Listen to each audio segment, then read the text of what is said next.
Hey, this is Devin from Valor Insurance Group here with Brad Stinson, the mortgage marine. He likes to be called there. It's kind of the way he brands himself. But no, Brad's been doing VA loans since 2017. He's been just focusing not on being a VA guys. Also does a lot with 92 for 22. Help. I think you helped build that, didn't you? Yes. Yeah. Okay. He's been doing a lot for the VA community, the veteran community there, and yeah, we just wanted to have him on to kind of talk about what, kind of learn a little bit more about him, kind of how he's doing things, and kind of see how it goes. So, yeah, it's nice to have you, Brad. Thanks for having me, man. Yeah, no, man. So I'm just kind of curious. So, so you were in the Marines. How long? Yep. How long did you serve? I served 4 years. Okay. I did 4 years and I had enough. Yeah, I don't blame you there, man.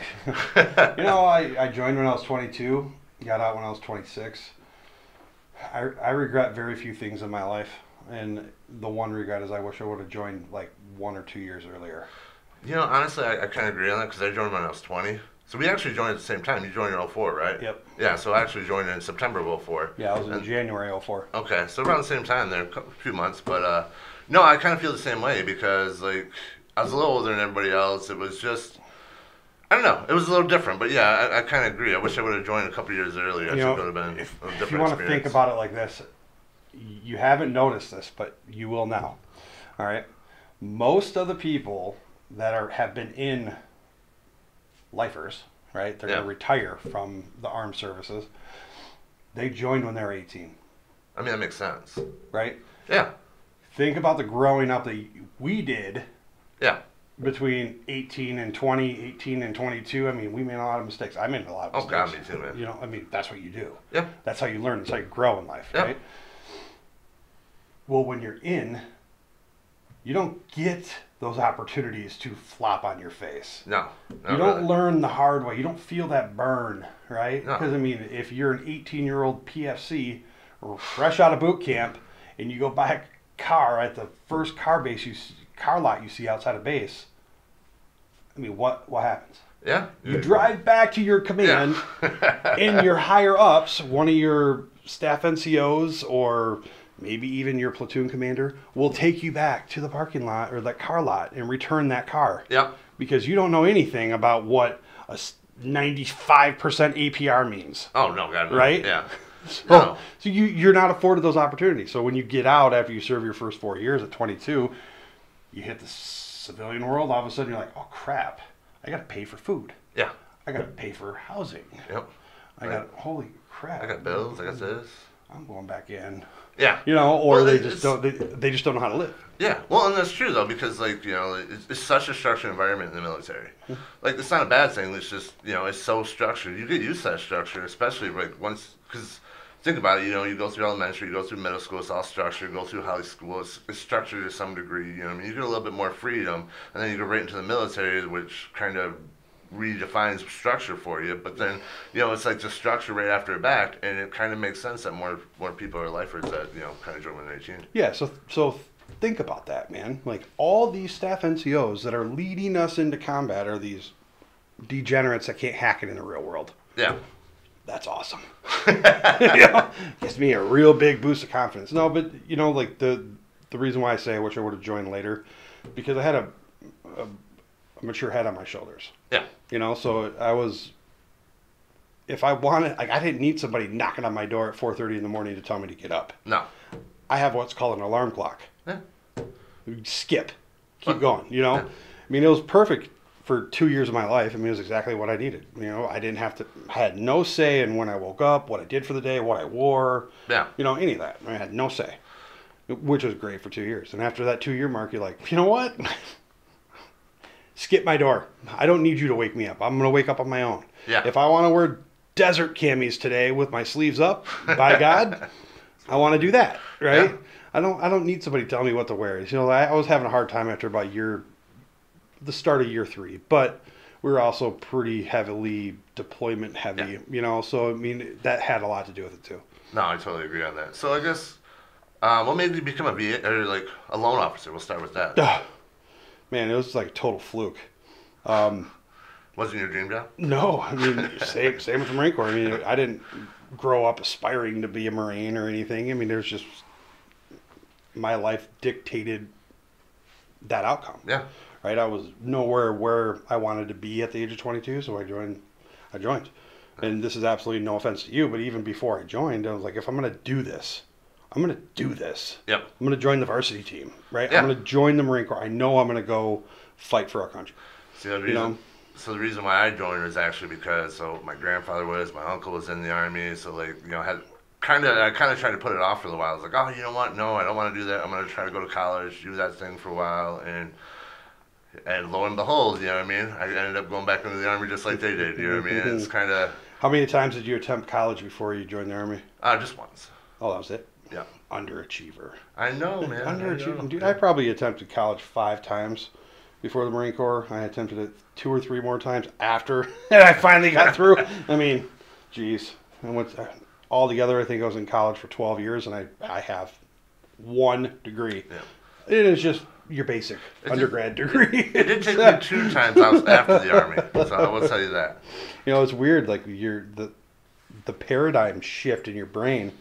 I got back from the Marine Corps. I go and sit in a college class, and I am so pissed off at the people in the back that are talking and giggling and not paying attention to what the teacher has to say. I'm like, dude, that was me like 5 years ago. Yeah. And now I'm the dickhead. Shut up! I can't hear you. Grumpy old vet.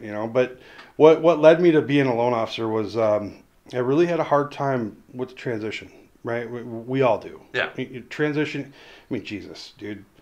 Boot camp is boot camp for a reason. Yeah. What's the whole purpose of boot camp? It's to break you of your nasty civilian habits and build you up the way that we want you to be, a war-fighting machine Marine. Right? Pretty much. Same spiel. 90 days of boot camp.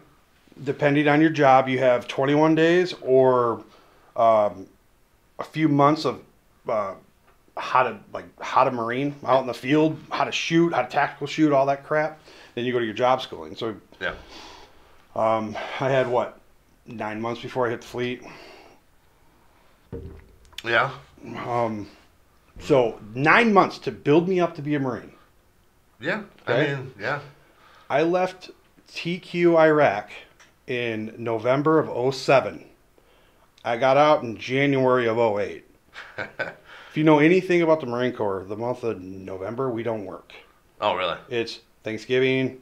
First, it's the Marine Corps birthday, Veterans Day, Thanksgiving. You have all these long holidays. I mean, seriously, we would count it. We'd work like 5 days of the entire month. I can see that, yeah. Right?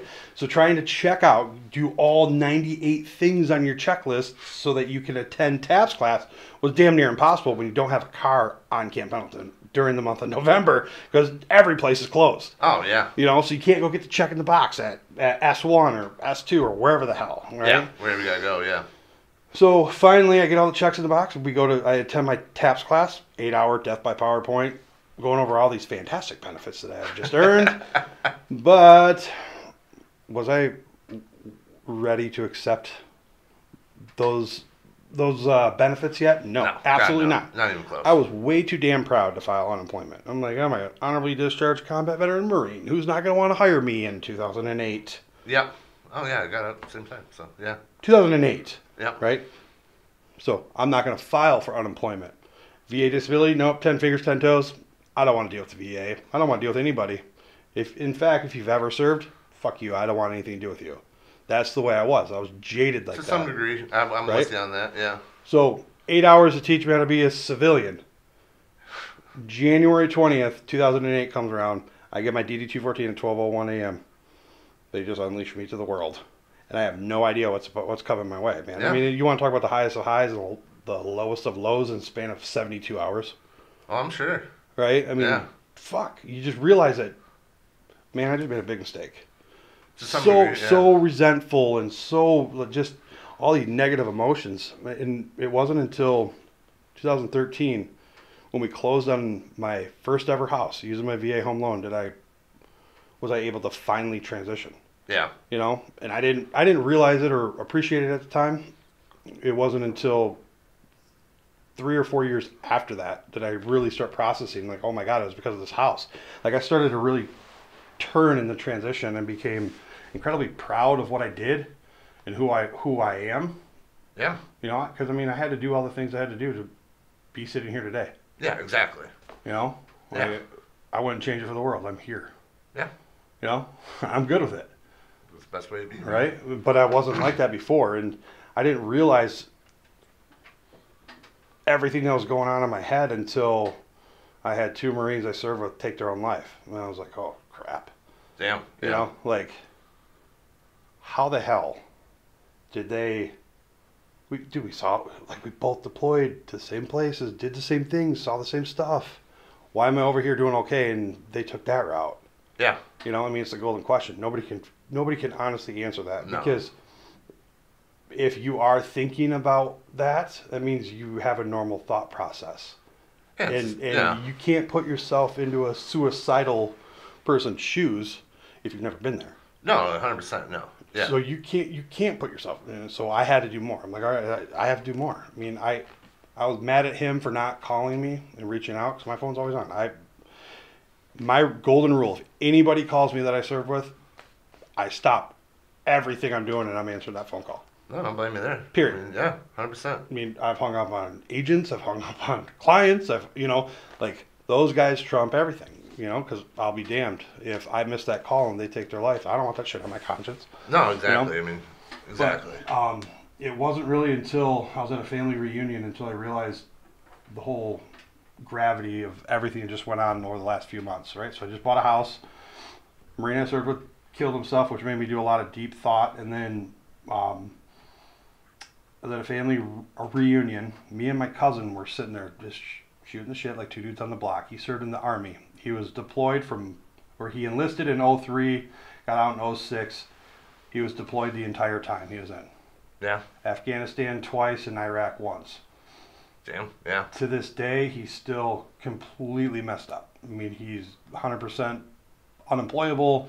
I mean, he's just a victim of war. Yeah. Okay. I mean, it happens a lot. So him and I are sitting there just shooting the shit, 2 dudes on the block. He gets up to go get another drink, and his brother Mike comes over and he goes, you know what? I haven't seen him smile or laugh or engage in conversation since prior to the Army. You need to come around more and hang out with him more. And I was like, oh my God, that's it, man. That's the commonality. It's the bond that we all share. Yeah. It doesn't matter if it's Army, Air Force, Coast Guard. I mean, yeah, we're gonna make fun of each other. Oh, hell yeah. Right? But that's all right. Yeah, 100%, yeah. It's no different than a rival school. But I'm like, okay, I got to do more to help. If I'm doing okay, I need to do something to help other people. Exactly. I just didn't know how. I didn't know how. I mean, I still don't know how. I just show up and things happen. Sometimes that's the best thing to do is just to show up, really. Yeah. And it wasn't until then that I really start processing everything. Like, how can I give back? How can I help? Well, then we went through a refinance. And we are a statistic now. We're part of that veteran group that was given false information, given horrible advice, like financially. I mean, when all was said and done, he told us that we needed to refinance out of our VA home loan to reuse it to build our forever home in 5 years. Put us into a conventional loan with PMI. That sounds weird. It was the most, like, looking back on it now, knowing what I know, I'm like, this slimy little weasel. Yeah, he was trying to make a quick buck. Because he didn't understand the VA home loan program, he talked me out of it and into his wheelhouse. Yeah. I mean, yeah. At the betterment of saving his ego or his brand or his name or reputation, because he didn't want to appear that he didn't know anything. Dude, it takes seriously 3 minutes to read the guidelines. What he should have done is what's called the VA IRRL, Interest Rate Refinance Reduction Loan, the IRRL. It is a streamlined refinance process where there's no credit underwriting, no appraisal. I mean, you can close these things in 24 hours. Yeah. The easiest loan known to mankind. It is made to be a benefit to a veteran.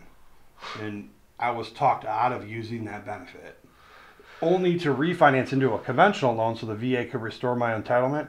Well, after we closed, I found out that because my name didn't change on the title, my entitlement is still tied to the property.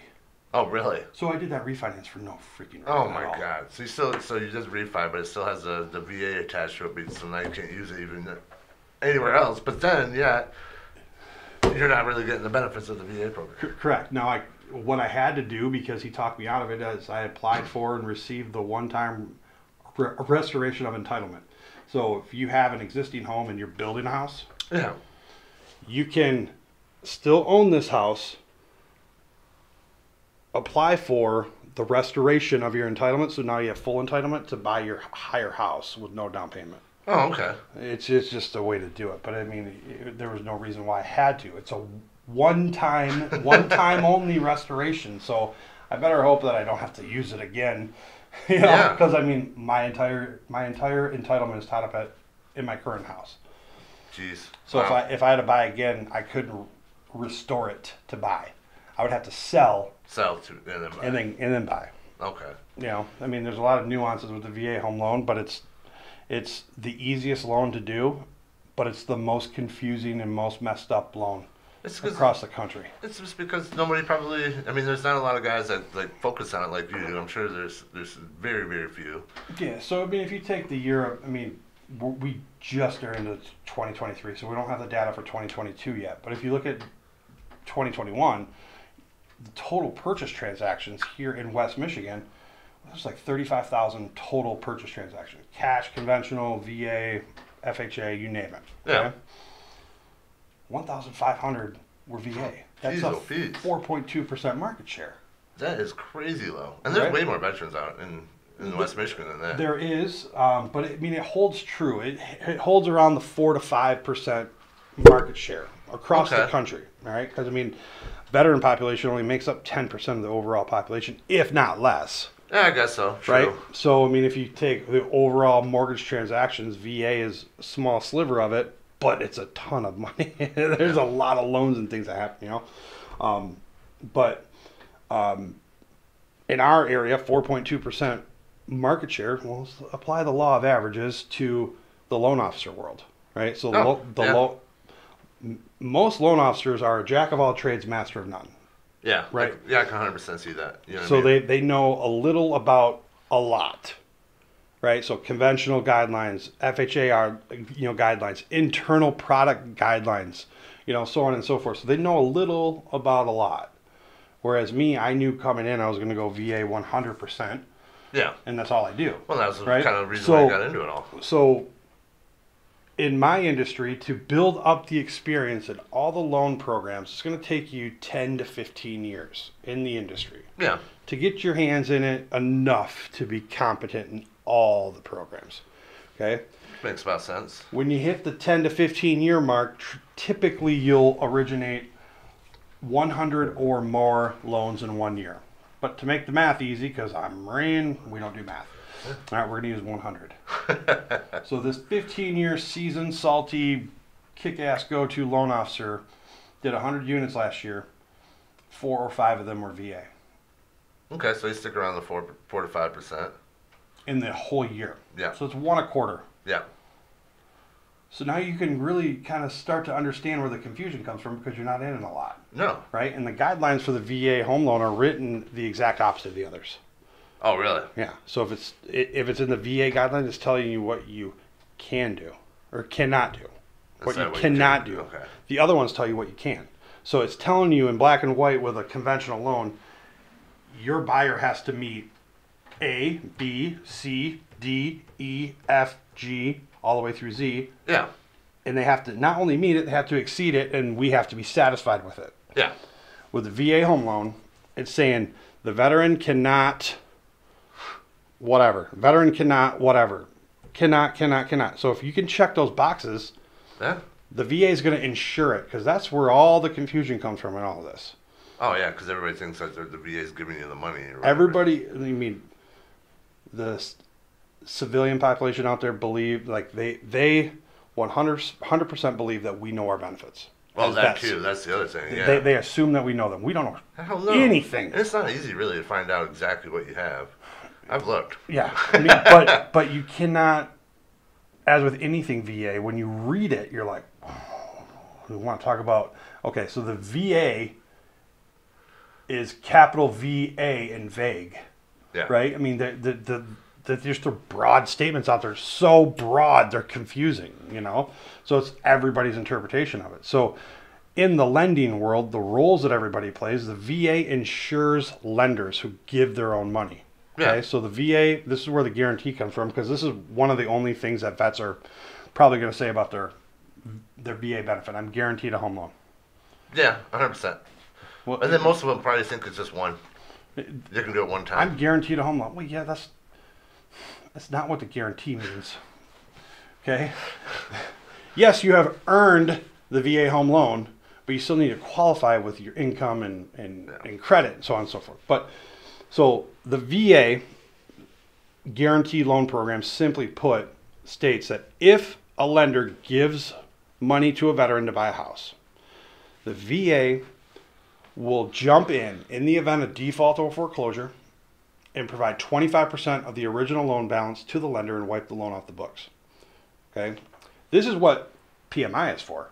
Yeah. Right?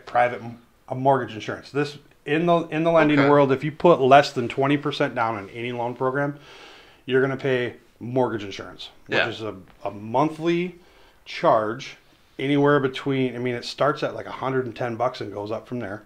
And then you have to pay up front at closing. So this is in addition to your closing or your down payment, 1.875% of the purchase price. Okay. Where the VA, you don't put any down payment and there's no PMI. Okay. Because of the guarantee. Honestly, I've been talking to you for a while now. We've been working together for a few years, and honestly, I never really understood that until just now. Well, I mean, it's the guarantee. This is saying to no matter what, hassle free. I mean, you're an insurance guy. How many times have people filed an insurance claim and received exactly what they filed and knew exactly what they were going to get hassle free? I mean, it doesn't happen. No, 100%. Right? No. So with PMI, whenever what this is for is to give a lender kind of a security that, hey, in the event of default or foreclosure, this PMI is going to kick in and help you offset your losses a little bit. The max they pay out is 10%. Okay. That's the max. That's not much, but. And you don't recoup any of the money that's lost, right? So if it's a $200,000 loan, you get, let's just say you get 10%, so $2,000. Yeah. Right? Now you're out $198,000. Yeah, I was going to say, yeah. Okay? Whereas the VA loan, if the veteran defaults or forecloses, the VA guarantees 25% of the original loan balance. So you could be 14 years into this mortgage and you default, it's the original balance. Whatever it was when they first purchased it. Yeah, $300,000, $200,000. They wiped the loan off the books. So it almost seems like a better deal for the absolutely. mortgage companies. Absolutely. Right? I mean, that's why lenders want to give more loans or do more VA loans. Okay? But because the VA does that, they say, hey, this veteran has to meet these basic criteria. If it's a basic criteria check mark, we will insure the loan. Yeah. I mean, it's stupid stuff. Is the veteran really eligible? Did they serve 6 credible years in the reserves and receive an honorable discharge? Did they serve at least 2 years active duty? You know, like, that's a check mark. Yeah. So it's not really hard to. Is the house a piece of crap? Yes or no? Right? I mean, the VA has put in protections in place to protect vets from predatory lending, predatory sales, you know, when it comes to the agent side of things. You know, there's protections that are out there. There's charges that cannot be charged to a vet. Yeah. You know, because it's the VA says that you're not going to overcharge the veteran for the cost of doing business. Well, isn't there you talk about the house as a piece of crap. Sorry, just triggered something. Like, I know there's a big rumor out there that a lot of people think that, oh, since it's a VA loan, they're going to be heavily scrutinized. Everything's got to be like perfect, and you know, like, oh, like there can't be any chips in the paint or nothing like that. Like, well, so the protections that the VA has put out there is to ensure that the veteran is not going to put themselves into any situation that's going to financially hurt them in the future. All right. So if a house has cracked and peeling paint on the exterior of the home, I mean, we live in Michigan, bro. Like, if you have exposed wood to the elements for a couple days, guess what happens?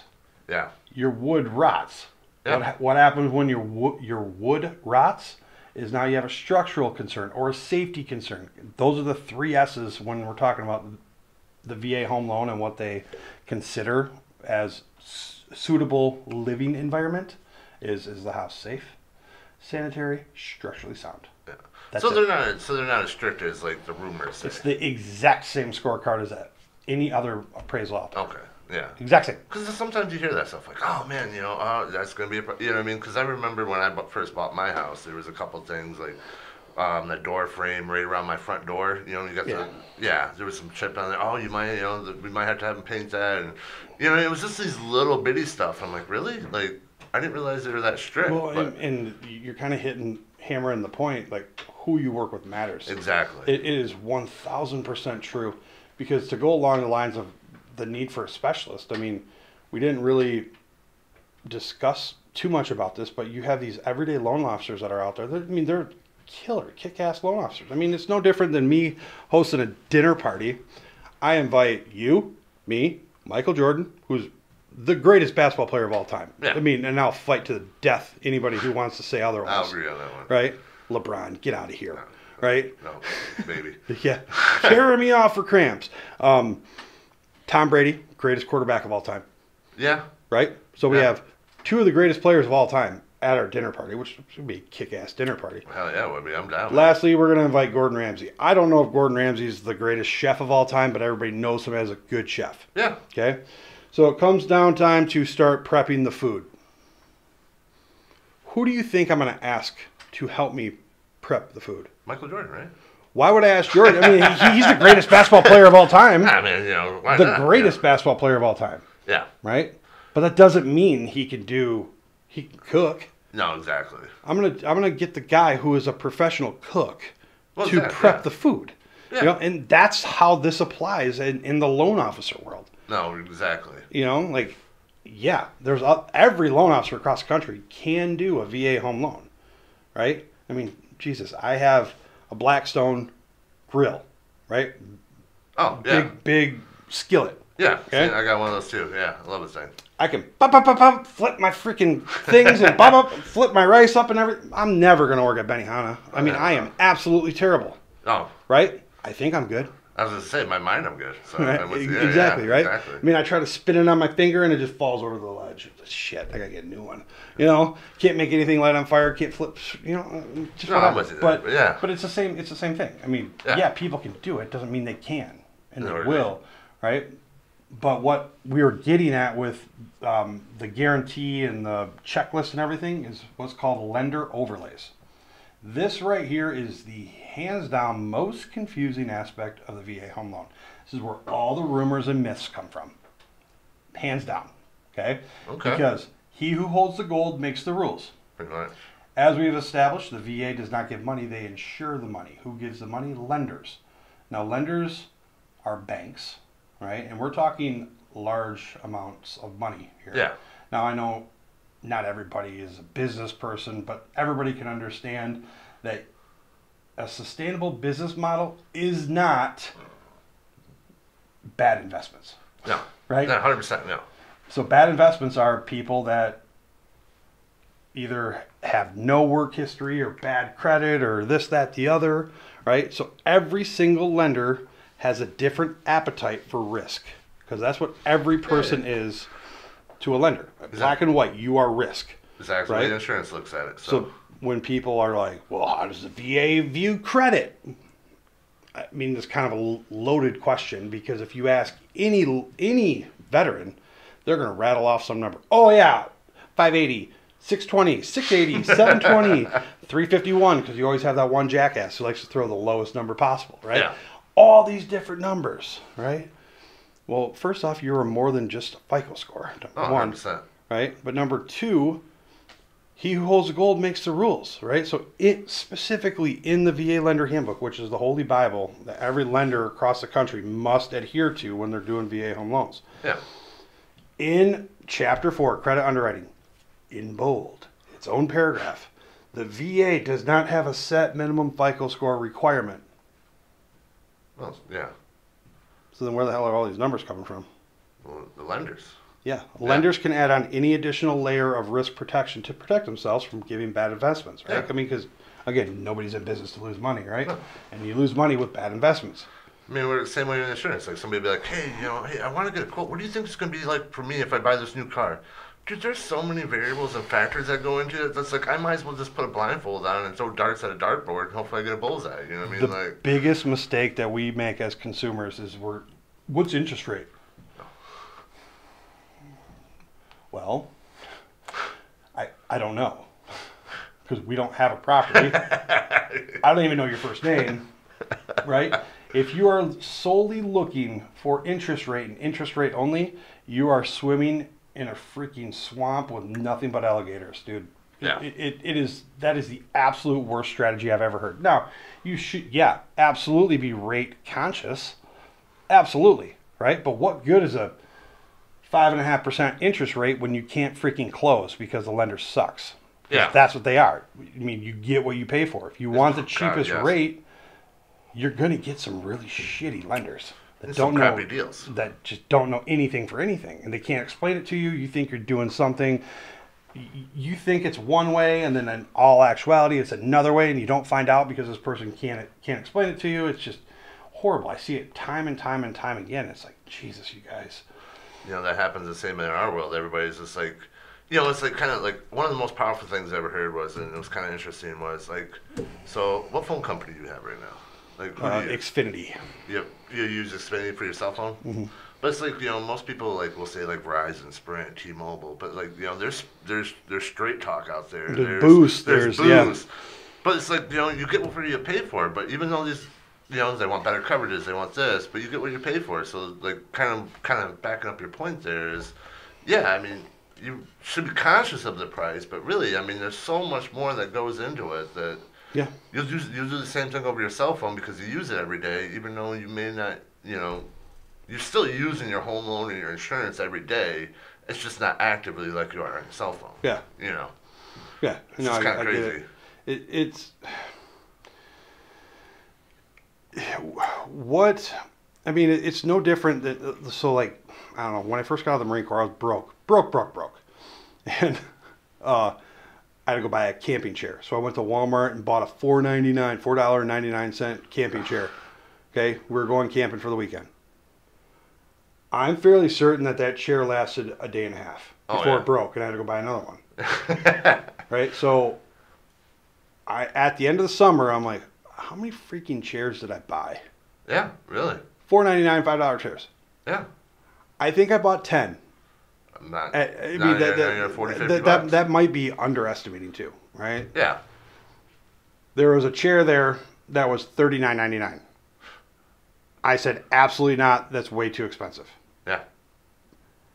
I ended up buying that chair when it was on clearance that summer, and I still have it to this day. It's 10 years old. Yeah. I'm not surprised, man. Same thing. It took me a long time to realize that, honestly. Like, I always like, kind of proud of myself on being frugal. I don't like to spend much, it's cost savings, man. I used to go to, Burlington Coat Factory had, like, these $20 pair of polo shoes, It's like, oh, man, it's still kind of name brand, I mean, by $20. I bought, like, 3 or 4 that year. You know what I mean? Because they couldn't last. It took me way too long to realize that, man, spending a little bit more money for the things that actually last and work out is actually probably a better idea. Yeah. I've even gotten to the point now where it's and I know we've talked about this, but like our veteran brains never shut off. Oh God, no. They're constantly engaged, right? I mean, Yeah. I always have 1,000 thoughts bouncing around in my head at all times. Yeah. Right? I can never really sit down and get from A to B to C and finish out my list without all these other distractions and everything.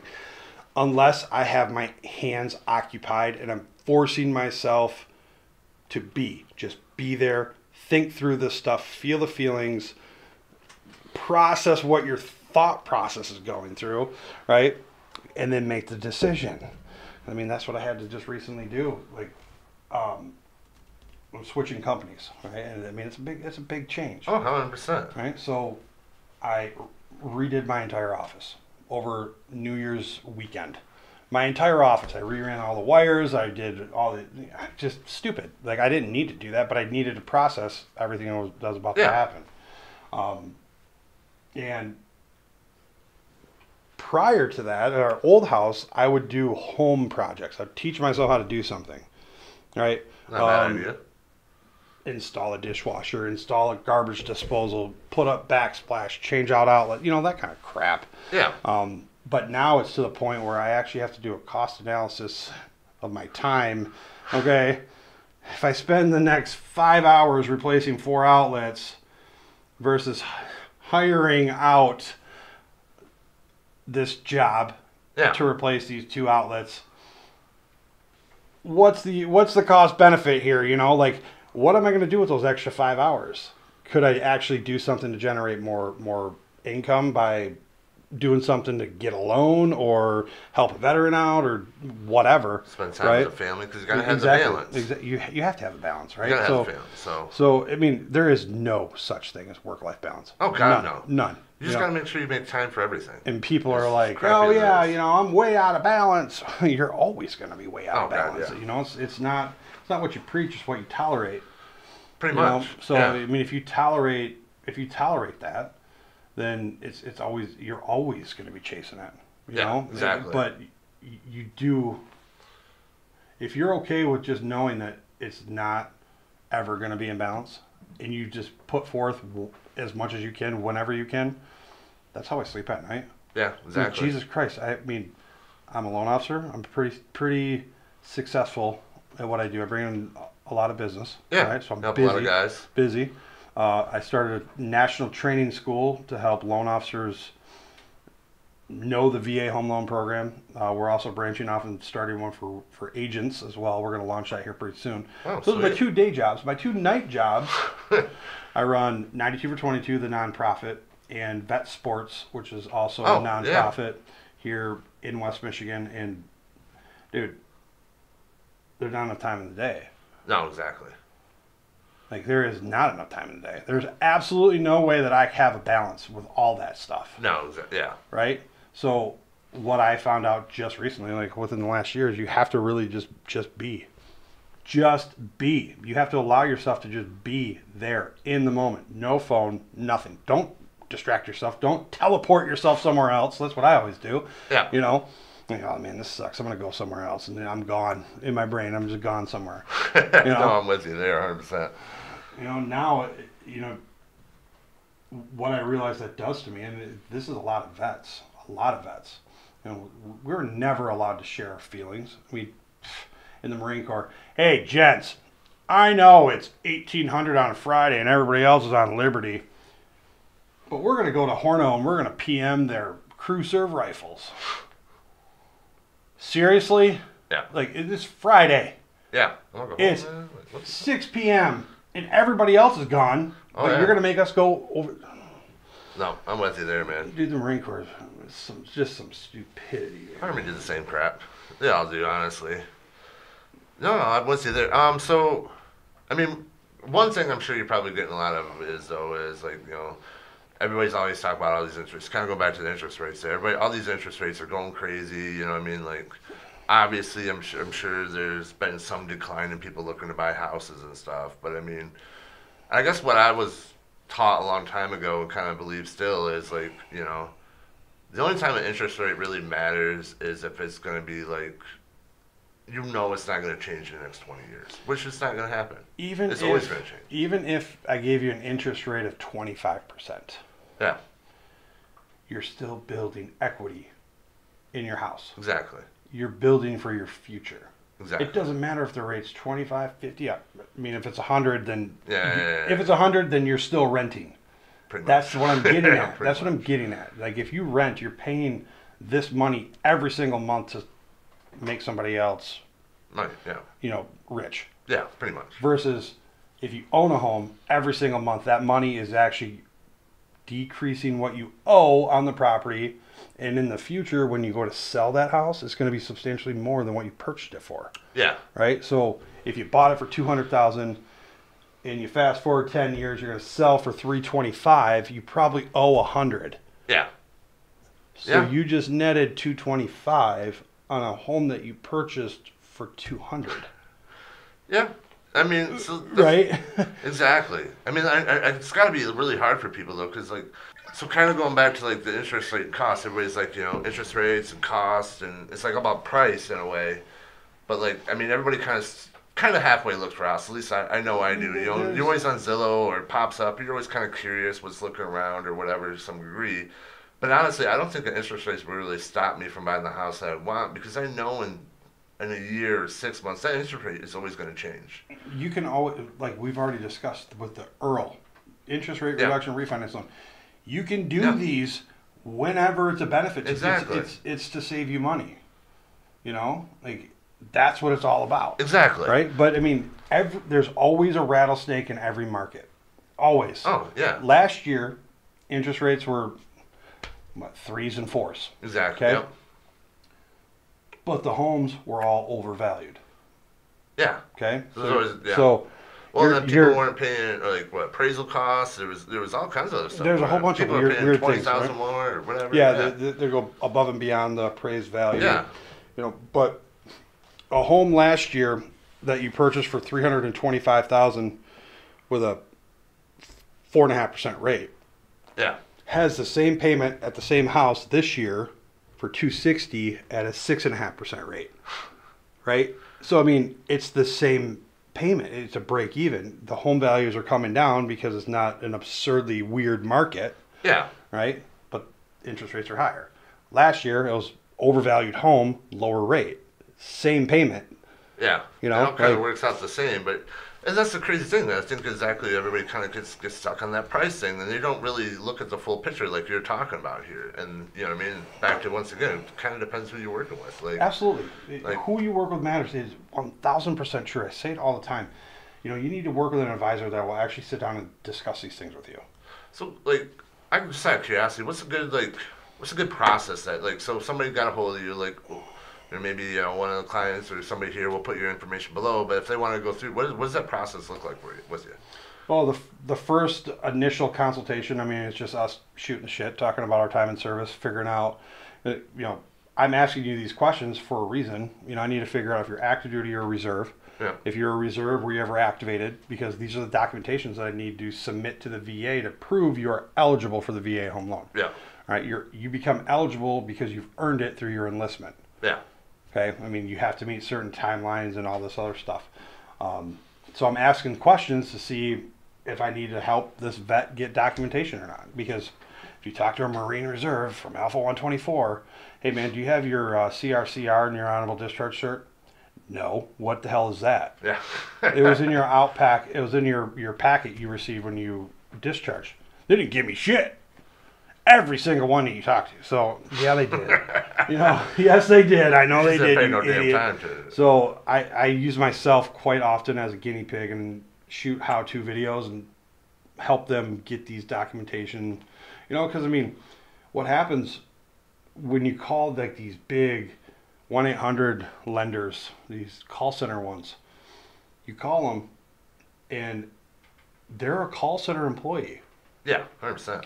What does that mean? They get some commission, yeah. How, I don't know. But mainly they're hourly. Well, they don't give a shit. No. Right? They deal with mass volume. Yeah. Okay?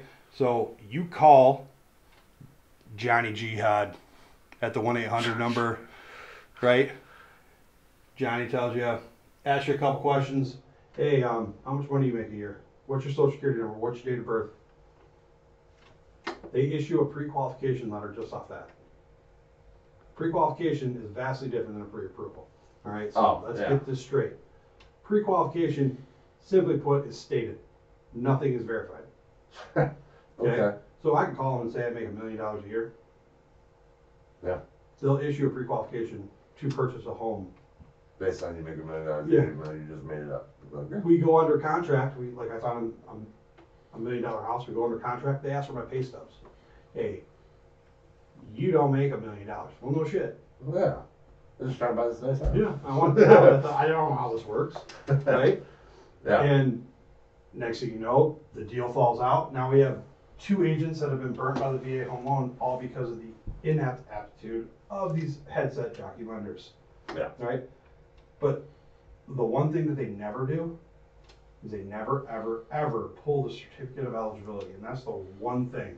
The absolute one most important document with the VA home loan is the certificate of eligibility. Only verifiable proof that the veteran has earned the VA home loan benefit. Oh, okay. I see what you're saying. All right. When you don't have a COE, you cannot order an appraisal.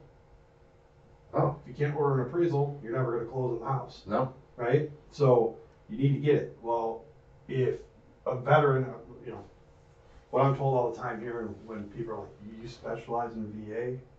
This is the state of Michigan. Are you an idiot? Did you grow up under power lines, son? No, I didn't. There's a need for it. There's 100% need for it. 100%. Because what's the V and VA stand for? Veteran. Veteran, yeah. Veteran, somebody who enlisted in the armed forces, served their time, returned home. I'm a vet. You're a vet. Yeah. There's over 35,000 veterans in Kent County alone. Oh, I didn't know that. Wow. Right? Yeah. There's no active duty bases in Michigan. You're right. No? There is not. Well, there's a small one over by Detroit. It's like an Air Force or Air Reserve or Air National Guard or something. But there's not. You're right. No? But what are we surrounded by? Reservists and National Guard. Yeah. And they're all over the damn place. Yeah. Right? Every single time I go into the VA portal to request the COE from a reservist, I have to submit evidence that the National Guard or reservist has met the eligibility requirements. Yeah. Okay? Not a big deal. I know that already. That's why I asked these questions on the first call. Yeah. Okay?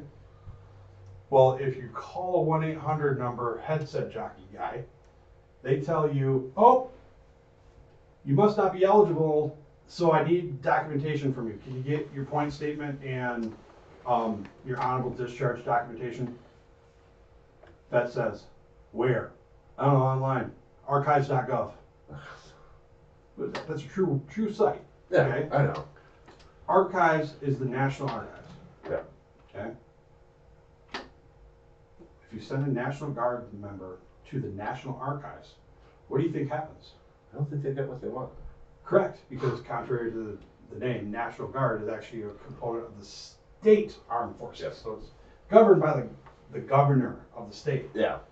So in order for you to get the documentation for a National Guard member, you have to apply at the state archives, not the National Archives. Yeah. I mean, it's just, like, all these things start to add up. I mean, it's just nothing but frustration on the veterans' end because they're left to find the stuff on their own. Number one. I mean, think about how overwhelmed you were when you got out. I mean, there's so many resources, there's so many things available to us. It's overwhelming. Exactly. Right? So you're kind of hoping somebody would just reach across and be like, hey buddy, I got you. Yeah. Through here. No, I agree. You know? 100%. So they're telling them to do this stuff only to net no results. What do you think happens? The vet gets really, really frustrated and just quits the search or flips it to a conventional loan because they think, or their agent and their lender is telling them, you're going to have a far better chance getting your offer accepted if you switch this to conventional. Why in the hell am I going to make somebody who has earned the right to put a zero down payment down? Yeah. Why am I going to make them put 20% down just for the ignorance and arrogance of the agents in the marketplace? So now they got to pay the PMI too now. So. No, well, if they don't put 20% down, oh, I see what you're saying. Yeah. Yeah. So when you look at it, when you break down, it's kind of weird how you break it down. $200,000 purchase for all the loan programs, VA wins out. It's still the cheapest every single way, all day, every day. 20% down on $200,000 purchase is $160 is what your starting loan balance is. Monthly payments approximately $1,200. $200,000 purchase, no down payment, no PMI, approximate payment, same. Yeah. Almost the same. It blows me away. Like, yeah. Why? Just because you're ignorant? That's why you have to work with lenders and agents who are intelligent or are willing to fight for you and advocate for you. Exactly. Like, I love taking on the challenging listing agents who are like, well, VA does this, VA does, nope, no, that's false. Here's what the VA cares about, right? So it's because I know the VA guidelines that makes me not afraid to do that. No, I agree. No, and that's kind of crazy too. I mean, I'm sure that, and they probably are just flipping over too because it's just easy for them. Like, they're like, okay, well, honestly, I'm just frustrating this guy. It's not going anywhere, so I don't know what the hell I'm doing. So let me just flip it over here, and I'll charge the guy and make him pay more just because I don't know what I'm doing. I mean, think about it when you're back in high school. You ran your mouth. Next thing you know, you're about to get into a fight. It's just you and this guy and a couple of his friends. you're a little timid, you don't really say anything, you're trying to figure out, okay, if this goes down, I'm going to do this, I'm going to do this. Or you're trying to figure out a way, and you're just like, very unsure of yourself. Yeah. And then you turn around and you look, and you see 5 of your boys standing behind you. Yeah. What happens? Now all of a sudden you become assertive. Exactly. Yeah. You start taking the offense, right? You go on the attack. Yeah. Right? That's how I approach every single one of these things. Every single transaction. It's like, okay, I'm rolling in with the best of the best, and I'm going to give you everything that I have. Right? Exactly. And I'm going to take on the challenge of changing the perception of the VA home loan one listing agent at a time. Yeah, that works. Right? I mean, that's what it is. It's all about education. Education, education, education, and then proving what can be done. Because that's the problem. The VA has built a bad rep for no reason at all. Right? So, yeah, well, I mean, there is a reason. There's a reason. Right? Yeah. So, back in the 90s and early 2000s, the VA appraisers, the VA process was way different than what it is now. Oh, Okay? yeah.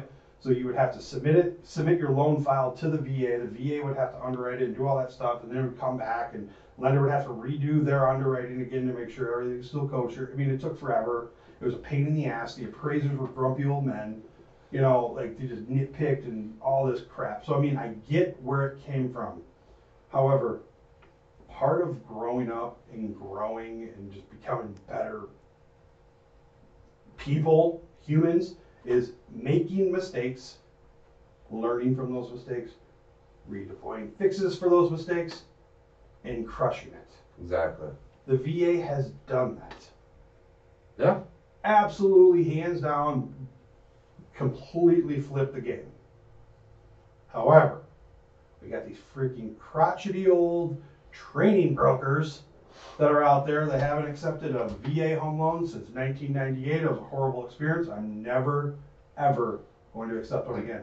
And they talk about it, and it just kind of spreads the. So they're the training broker. They are telling these horror stories to the new agents that are coming out. So all these myths and misconceptions all stem from the 90s. Well, shit. You want to hold me accountable for the stuff I did in the 90s? Far different game, right? I mean, you learn from these mistakes and grow. It's never going to get a good rap unless there's more people willing to take on the challenge and change the perception. I mean, yeah, everybody grows up, even companies. It's kind of crazy how it works that way. Mm-hmm. But yeah, man, no, it's so crazy. Like, you know, you're right, 100%. Everybody has these wrong perceptions of the VA and, you know, to get a mortgage, and like, you hear things, like even as a vet, you know, you hear things from people talking to this person, that person, and there are bad experiences, but once again, it really does matter who you work with. I mean, you know, somebody who's knowledgeable, somebody who knows what they're talking about, somebody who can like help you navigate the system, somebody who can like show you, hey, look, this is where you know to get these documents. I mean, there really is a lot to it, and like having somebody on your side just to kind of back you up. Yeah. It goes such a long way, man. I mean, geez, when I was going through my first home purchase, I had so many questions, and the lady just couldn't answer it.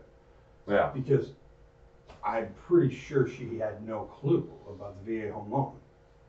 I mean, it took forever to close, and she couldn't answer my questions, and when she did answer my questions, she would take like a week, and I'd already find the answer out, and it's like, you're absolutely horrible. I didn't feel comfortable with that purchase at all. It was just, you know, so I put myself back in that mindset quite a bit and try to change how I approach it to make sure that I know that they're comfortable throughout this whole thing. Yeah.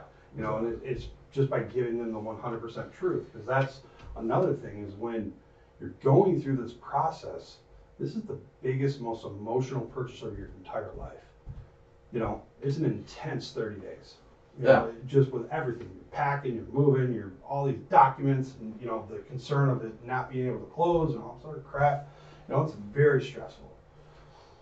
So the last thing that I want is for you to have to worry about any of this shit. Yeah, exactly. You know, so I do whatever I can, however I can, whenever I can, to ensure that it goes as smooth as humanly possible. Now you can't fix stupid, and you can't. You know, there are things that happen that you're just like, what? Yeah. You know, like it's not every single one is smooth, and it seems like the ones that are have some thickness to it. Yeah. It has it all. Oh, I'm sure. You know, it's not just one little thing. You know, it's like 10 things. So you want to make sure that you are working with somebody that you can trust. You know, like there shouldn't be. You shouldn't have to call a 1-800 number and tell the whole story of where you're at and who you are and all that good shit, only to be transferred to a different department to talk it all over again. It's become very frustrating. All because you wanted to save $13 a month. Yeah. Not only that. I mean, those big lenders overcharge vets like you wouldn't believe the cost to do business. I'm sure. And not only do they overcharge them, they make your offers look weaker because they max out how much they can charge a veteran. They go up to the full 1%.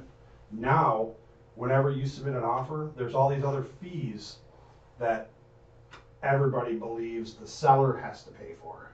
Yeah. In the VA lender handbook, it doesn't state the seller must. All it says is if this fee is met, the 1% fee is met, yeah, the veteran cannot pay for these. Oh, okay. I got you. It doesn't say the seller. No. It doesn't say anybody. It just says the veteran cannot. Yeah. But because they're charging that 1%, now it's up to everybody else to kick it and pay for it. Yeah. Whereas me, I don't charge that for them. I charge the same, no matter what, for every VA home loan. It's $1,200. That's it.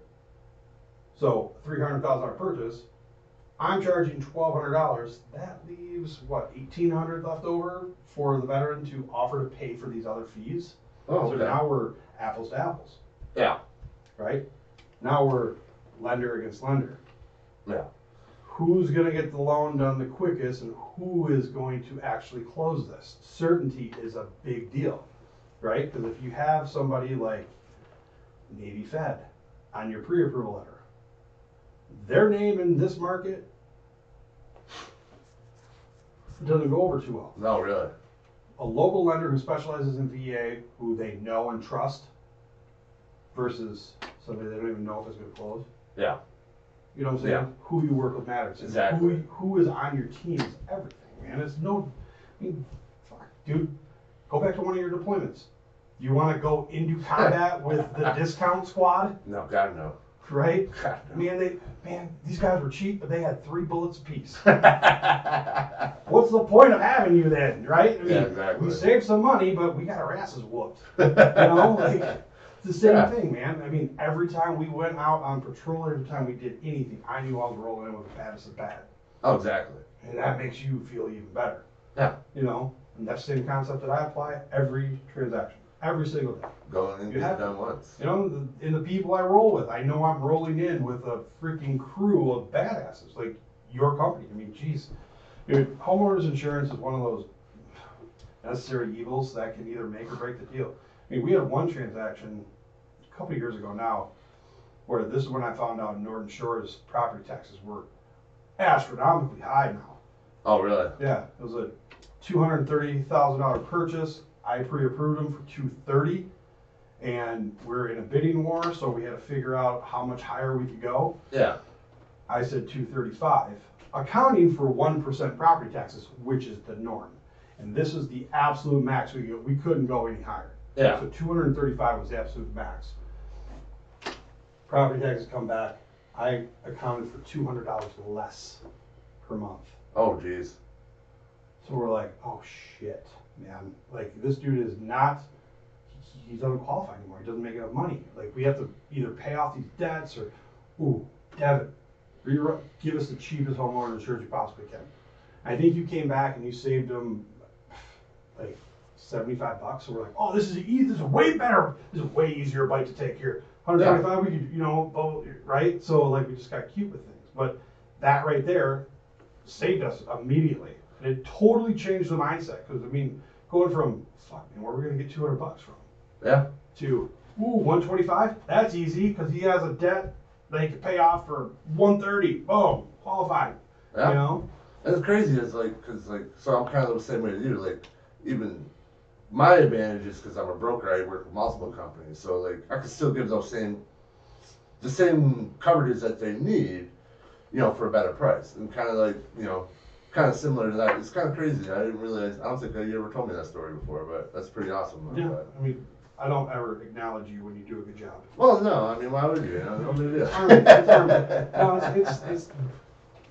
It's the military thing, man. If we don't say anything, it's a job well done. Exactly. If it's not, then we'll say, dude, what the fuck are you doing? Come on, man. Like, this is garbage. So I mean, it really truly does it. Then when you compound that with the other services that you offer, the other services that I offer. I mean, I have a network of people that I know damn well I can connect this vet with. Yeah. With help for anything. Yeah, pretty much. And with the passing of the PACT Act in 2022. Oh yeah, dude, tell me about that. Every single person I come across, dude, you have to file. You have to file. So I connect them with a veteran service officer that I know and trust who's actually doing my claim right now. Yeah. I mean, these are the types of things that just make you better in your job, right? So when I'm rolling in with you and I'm rolling in with all the veteran help that I have behind me, the realtors, the mortgage, it's just, you're on a whole different level. It is always great working with other vets. It's just, I don't know what, it's just like, well, we both know, but I mean, like, that instant, like, oh, okay, no, I get you, man, I mean, you might razz each other or whatever, yeah, but it's a no-nonsense type transaction. And you kind of know what you're going to get. Whereas civilians like to kind of either tiptoe around an uncomfortable conversation or try to get to know you a little bit. We are just mission first. Yeah. Mission oriented. Whatever happens on the Devin, bro, I need a quote like 2 weeks ago. Right now, for this property, what you got? Usually within 5-10 minutes, like, this is what we got. Yeah. But it's nice. It's nice to be able to send somebody to you and you review all their policies, because I mean that's an eye opener. Like when you did that with me, I was like, sign me up, bro. Let's go. Yeah. Like hell yeah. It's nice that you're able to do that, and I'm able to help. When somebody sells a house and they're coming into $200,000. I mean, most veterans, I would say 99% of veterans, have never seen over $75,000 in their bank account. Oh, probably not. Let alone $200,000. So they're coming into a lot of money, and I know all of us are very impulsive, and we just do stupid things with our money. My basement is a walking testament to that. Just I don't know, it seemed cool, I want to buy it. Yeah. So being able to hook them up with a financial advisor so that they're setting themselves up to succeed versus failing or just leaving them to their own devices. I mean, that's just, it's more, they are more to me than just a transaction. They're my brothers, they're my sisters, they're our family, man. We gotta take care of them. Exactly. Unless you're a dick, straight up dick, I'll still help you. You just won't get all my services. No. I'll forget to tell you something. I mean, but you deserve that, you jackass. Yeah. Like, if you want to buy a house and you want to borrow $300,000, it is well within our right to say, hey man, can you submit your most recent pay stub so we can verify you're receiving income so you can pay this money back? Yeah. That's none of your business. Well, it's kind of the law. It's mortgage law called the ability to repay rule, which was enacted in 2012 as part of the Dodd-Frank Act. Like you have to recite this stuff. It's like the perception of lenders and real estate in general is there's the suit and tie, broiler room gotchas. Got them. So it's funny when I first talk to somebody and you can just tell they're just trying to put on a front of being a grumpy old veteran. Yeah. Oh, no. Oh, being very short and trying to be a hard ass. Oh, what branch did you serve? I served in the Army. All right, I'll use small words. What the hell? Just like something like that, and you just kind of totally throw them off. Then they find out that I served, and it's boom. Their defenses are down. Here we go. Oh yeah. It is so weird, man. Yeah. The minute, heaven forbid, it's like we're both Marines. That gets weird. Real quick. It's fun. It's a fun weird. Like, oh shit, here we go. I'll let you guys handle that one. But man, yeah, no, awesome. Well, we really appreciate you coming out and talking. I mean, I know a lot about you, but I kind of wanted to share you with everybody No, I else. appreciate it, man. Kind of get the information out there. So I mean, I guess what's the best place to kind of reach you right now? Just Facebook or? Facebook, Brad Stinson, the Mortgage Brain, YouTube, same thing. I can share you all my links and everything. Okay. I don't have my email or website yet for my new company. Okay. But I'll have that by the time this posts, I'm sure. Till I'm onboarding tomorrow, so I'll have it. But yeah. Soon. But yeah, we'll post that. But my office phone is going to stay with me, 616-323-2191. You can call or text. Sounds good, man. That's coming with me. All right. Well, yeah, man. Thanks for having me on. Yeah, no problem. Anything else you want to add or anything? Or? Use Valor Insurance for all your insurance needs. That's what I'm talking about, man.